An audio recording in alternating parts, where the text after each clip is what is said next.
Hi అండి. Welcome to my channel. ఇప్పుడిప్పుడే ఉద్యోగులకు సంబంధించి బకాయిలపై నిర్ణయం, అదేవిధంగా పీఎఫ్ బకాయిలు జమ అని చెప్పి ఒక బ్రేకింగ్ న్యూస్ అయితే చూస్తున్నాం. మీరైతే వీడియోని ఎక్కడా కూడా స్కిప్ చేయకుండా ఎండ్ వరకు అయితే చూసేయండి. వీడియో నచ్చినట్లయితే తప్పకుండా లైక్ చేయండి, షేర్ చేయండి.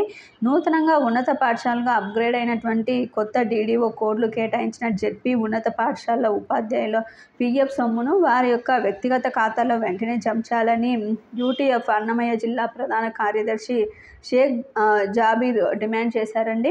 ముఖ్యంగా మంగళవారం అయిన యూటీఎఫ్ నేతలు రాజా రమేష్, రెడ్డి బసవయ్య, శ్రీనివాసులతో కలిసి అన్నమయ్య జిల్లా సహాయక ఖజానా అధికారి ఖాదర్ వలికి వినతి పత్రం కూడా అందజేశారు.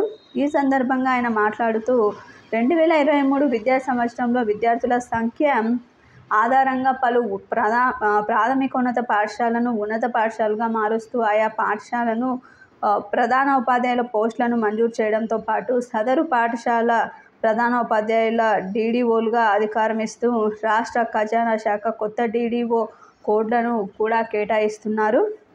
ఇక 2023 జూన్ నుంచి ఆయా పాఠశాలలో పనిచేస్తున్న ఉపాధ్యాయుల జీతభత్యాల బిల్లులు చేసే సందర్భంలోనే సదరు ఉపాధ్యాయుల పీఎఫ్ సొమ్మును కూడా వారి యొక్క మినహాయించినటువంటి ఆయా వివరాలను సంబంధిత ఖజానా శాఖ ద్వారా జిల్లా పరిషత్ కార్యాలయానికి పంపించాలన్నారు. అయితే ఇంతవరకు కూడా ఉపాధ్యాయులకి వ్యక్తిగత ఖాతాల్లో పీఎఫ్ సొమ్ము జమ కాలేదని, ఈ విషయంపై జిల్లా పరిషత్ సిబ్బందిని అడిగితే కొత్త ఉన్నత పాఠశాల డీడీఓ కోడ్లు ఇంతవరకు ఆన్లైన్లో కనిపించడం లేదని, ఈ విషయాన్ని ఖజానా శాఖ అధికారుల దృష్టికి అయితే తీసుకెళ్లామని తెలియజేశారు.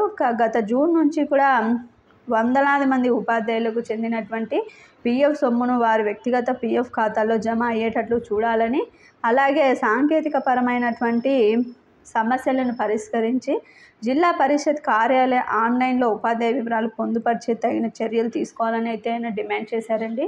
దీనికి సంబంధించి సానుకూలంగా అయితే స్పందించడం జరిగింది. త్వరలోనే పీఎఫ్ ఖాతాల్లో వారి యొక్క పీఎఫ్ అమౌంట్ని అయితే జమ చేయబోతున్నట్టు సమాచారం. మీకు వీడియో నచ్చినట్లయితే తప్పకుండా లైక్ చేయండి, షేర్ చేయండి. Thank you for watching.